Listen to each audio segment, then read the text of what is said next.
MP আনারের হত্যাকাণ্ডের নতুন update হচ্ছে যে মুম্বাই থেকে কষাই এনে মাংস কেটে কিমা করা হয়েছে। মানে তাকে যখন বালিশ চাপা দিয়ে মারলো, তো বালিশ চাপা দিয়ে মারার পরে তার লাশগুলো কেটে টুকরা টুকরা করার জন্য মুম্বাই থেকে কষাই আনা হয়। সেই কষাই আবার ওই যে কিমা তৈরির মেশিন আছে না, ওই যে মাংসগুলো মেশিনে দিলে কিমা হয়ে আসে, ওইরকম মেশিন নিয়ে আসে কষাই। তো এই মাংসগুলো কেটে কেটে কিমা তৈরি করে আর কি। এরকম একটা খবর দিয়েছে চ্যানেল 24। লিখেছে, ভারতের পশ্চিমবঙ্গ থেকে ঝিনাইদহ 4 আসনের এমপি আনোয়ারুল আজিম আনারের দেহাবশেষ উদ্ধার করা হয়েছে বুধবার 22 মে। একদিন পর বৃহস্পতিবার 23 মে রাতে রাজ্যের 24 পরগনা জেলার ভাঙ্গর থানার জিরেনগাছা ব্রিজ এলাকায় দেহের বাকি অংশ উদ্ধারে তল্লাশি চালিয়েছে সিআইডি। এই দিন রাতে হত্যাকাণ্ডে জড়িত সন্দেহে গ্রেপ্তারকৃত জিহাদ, এই জিহাদের নাম শুনলাম নতুন, জিহাদকে নিয়ে কলকাতা সংলগ্ন দক্ষিণ 24 পরগনা জেলার ভাঙ্গর পোলের হাট এলাকায় ব্যাপক তল্লাশি করে সিআইডি। মোট 6টি গাড়িতে পুলিশ ফোর্স নিয়ে তল্লাশি অভিযানে উপস্থিত ছিলেন সিআইডি কর্মকর্তারাও, তবে মরদেহের কোনো অংশে খুঁজে পাওয়া যায়নি।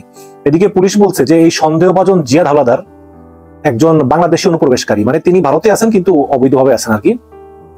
তার বাড়ি খুলনা জেলার দিঘলিয়া গ্রামে, বাবার নাম জনাল হাওলাদার। তবে জিহাদ বসবাস করত ভারতের মুম্বাই শহরে, সেখানে একটা মাংসের দোকানে তিনি কসাইয়ের কাজ করতেন।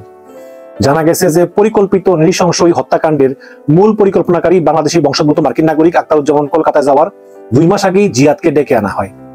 জিজ্ঞাসাবাদে জিহাদ স্বীকার করেছে যে আখতারুজ্জামানের নির্দেশে তিনি সহ 4 জন এমপি আনারকে ফ্ল্যাটে শ্বাসরোধ করে হত্যা করে এবং এমপিকে হত্যার পর তার শরীর থেকে মাংস এবং হাড় আলাদা করে ফেলা হয়। মূলত পরিচয় নষ্ট করার জন্যই এমপির মাংস কিমা করে ডিবি হারুন সাহেব বলল যে হলুদ মিশিয়ে ছোট ছোট টুকরো টুকরো করে প্লাস্টিক ব্যাগে ভরে রাখে এবং ওই ব্যাগগুলো ফ্ল্যাট থেকে বের করে নানা অঞ্চলের নানা ধরনের পরিবহন ব্যবহার করে কলকাতার বিভিন্ন জায়গায় ফেলে দেয় এবং এই মাংসের কিমা করে হলুদ মিশায়, যাতে পথে কেউ ধরলেও বলতে পারে যেগুলো তো মাংসের কিমা, এগুলো আমরা খাওয়ার জন্য নিতেছি। পুলিশ জানায় যে অভিযুক্তের বক্তব্য যাচাই করতে এবং শরীরের বাকি অংশ উদ্ধার করতে তাকে বাসারত আদালতে রিমান্ডে চাওয়া হবে। ওদিকে স্বরাষ্ট্রমন্ত্রী যদিও বলেছেন যে এতে সব বাংলাদেশি জড়িত, ভারতীয় কেউ জড়িত না, কিন্তু মানবজমিন একটা খবর দিয়েছে, এতে বলা হয়েছে যে ভারতীয়রা জড়িত। আসুন খবরটা একটু পড়ি। মানবজমিন লিখেছে যে আখতারুজ্জামান কি একমাত্র মাস্টার মাইন্ড, মানে আখতারুজ্জামান কি একমাত্র পরিকল্পনাকারী। তারা লিখেছেন যে কলকাতায় বাংলাদেশি এমপি আনোয়ারুল আজিম আনার হত্যার ক্লু উদ্ঘাটনে তৎপর 2 দেশের একাধিক গোয়েন্দা সংস্থা। চাঞ্চল্য করে এই ঘটনার একযোগে তদন্ত চলতেছে ঢাকা এবং কলকাতায়। হত্যাকাণ্ডের মূল পরিকল্পনাকারী হিসাবে সামনে এসেছে যুক্তরাজ্য প্রবাসী আখতারুজ্জামান শাহিনের নাম, যিনি আবার আনারেরই বন্ধু ও ব্যবসায়িক পার্টনার। মূলত স্বর্ণ চোরাচালানের টাকা লেনদেন নিয়ে বিরোধের জেরে এই হত্যাকাণ্ড এমনটাই বলা হচ্ছে। এখন প্রশ্ন উঠছে যে এই লোমহর্ষক হত্যাকাণ্ডের আখতারুজ্জামানই কি একমাত্র মাস্টার মাইন্ড, নাকি নেপথ্যে আরো কেউ? আইন শৃঙ্খলা বাহিনীর গোপন সূত্র বলেছে যে আনার হত্যাকাণ্ডে আখতারুজ্জামানের সঙ্গে আরো অনেকেই জড়িত থাকতে পারে। চাউর আছে যে এই হত্যাকাণ্ডে বাংলাদেশ এবং ভারতের 2 প্রভাবশালী ব্যক্তির সম্পৃক্ততার কথা। তদন্তে পুরো বিষয়টি স্পষ্ট হতে পারে বলে অনেকে মনে করতেছেন।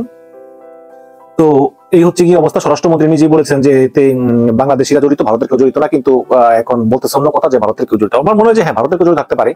হচ্ছে কি, মানে স্বর্ণ চোরাচালান এই গত 14-15 বছরে আওয়ামী লীগের আমলে প্রচুর স্বর্ণ চোরাচালানের সঙ্গে জড়িত এই আনার এমপি এবং শাহিন। এই শাহিন এবং আনার এই পরিচয় হয় কিন্তু এই এমপি আনারের বড় ভাই আর শাহিনের বড় ভাই, যিনি পৌরসভার বর্তমানে চেয়ারম্যান, এই 2 জনে আবার না জানি ইউনিয়ন পরিষদের চেয়ারম্যান, এই 2 জনে আবার বন্ধু। সেই হিসাবে কিন্তু আনার এবং শাহিনের মধ্যে পরিচয় হয়। পরিচয় হওয়ার পরে শাহিন করতো কি, শাহিন তো আমেরিকা প্রবাসী, শাহিন মধ্যপ্রাচ্য থেকে স্বর্ণ কিনে, মানে শুল্ক ফাঁকি দিয়ে আর কি, মানে চোরাচালানি স্বর্ণ আর কি যেভাবে আনে, স্মাগলিং এ ওটা বাংলাদেশ বিমানবন্দরে পাঠাতো প্লেনের মাধ্যমে। তো এমপি আনারের দায়িত্ব ছিল ওই স্বর্ণগুলো খালাস করা, বিমানবন্দর থেকে খালাস করে এই স্বর্ণটা ভারতের বর্ডার পার করে দেওয়া। তো ভারতের বর্ডার পার করার পরে আবার ভারতের কিছু বড় বড় ব্যবসায়ী আছে, এরা আবার এই স্বর্ণটাকে বিভিন্ন জায়গায় জায়গায় বিক্রি করে দিত। করে দেওয়ার পরে এই টাকাটা একটা ভাগ ওই ভারতের স্বর্ণ ব্যবসায়ী রাখতো, আরেকটা ভাগ, বড় ভাগটা এমপি আনার পেত, আর শাহিনের ওই স্বর্ণ কেনার যেই দাম তার সঙ্গে সামান্য কিছু লাভ থাকতো।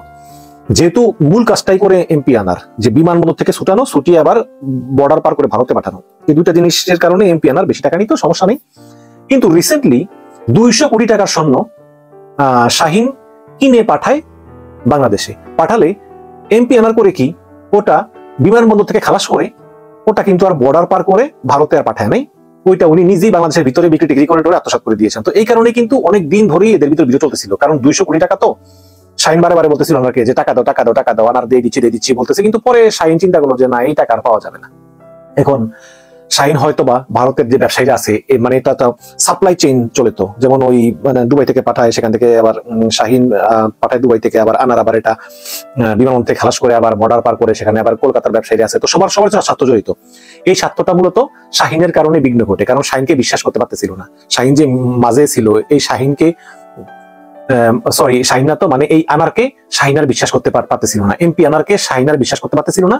তো এই কারণেই মূলত বিশ্বাসের অভাবের কারণে এই সাপ্লাই চেইনের সমস্যা হয়, এতে শাহিনও ক্ষতিগ্রস্ত হয়, ভারতের ব্যবসায়ীরা ক্ষতিগ্রস্ত হয় এই আনারের কারণে। তারপরেই 2-3 মাস আগেই এই এমপি আনারকে দুনিয়া থেকে সরিয়ে দেওয়ার সিদ্ধান্ত হয় এবং সেই অনুযায়ী ভারতে নিয়ে এই কাজটা করা হয়। তবে দর্শক, এই কয়েকদিন ধরে এমপি আনারের সম্বন্ধে অনেক কথাই বলেছি।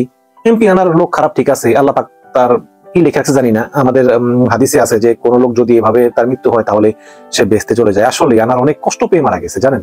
মানে আমি আমার লাইফে অনেক লোমহর্ষক মৃত্যু কথা শুনেছি, কিন্তু এত কষ্ট, এত কিছু মাংসের কিমা করা, কেটে কেটে কি নৃশংস ভাবে, আল্লাহ পাক যাতে কোনো শত্রুর এই ধরনের মৃত্যু না দেয়। এমপি আনারের জন্য আসলে কষ্ট লাগতেছে, যে লোকটা খারাপ হোক, বাট তাই বলে মানুষ তো রে ভাই এইভাবে। আমি চাই যে আনারের সঙ্গে, আমি মনে করি যে আনারের এই হত্যাকাণ্ডের সঙ্গে যারাই জড়িত তাদের যাতে উপযুক্ত শাস্তি হয়। এবং আওয়ামী লীগের এমপি যারা আছে সবাই তো কম বেশি দুর্নীতি করে, হয়তো আনারের তা প্রকাশ হয়েছে, অন্যদেরটাও প্রকাশ হয় না, কিন্তু আমি বিশ্বাস করি যে আওয়ামী লীগের যারা আছে তারা কম বেশি সবাই এরকম দুর্নীতি করে। এবং আওয়ামী লীগের যে পুরুষ এমপি গুলো আছে সবাই আনারের মতো কম বেশি একটু নারী লোভী। চিনি তো বেশ কয়েকজনকেই, এইটি বুড়া জোয়ান কিছু না, সবগুলির একই অবস্থা, মানে পুরুষগুলি আর কি, আমি মহিলাদের কথা বলবো না, নারীদের প্রতি আমার সম্মান আছে।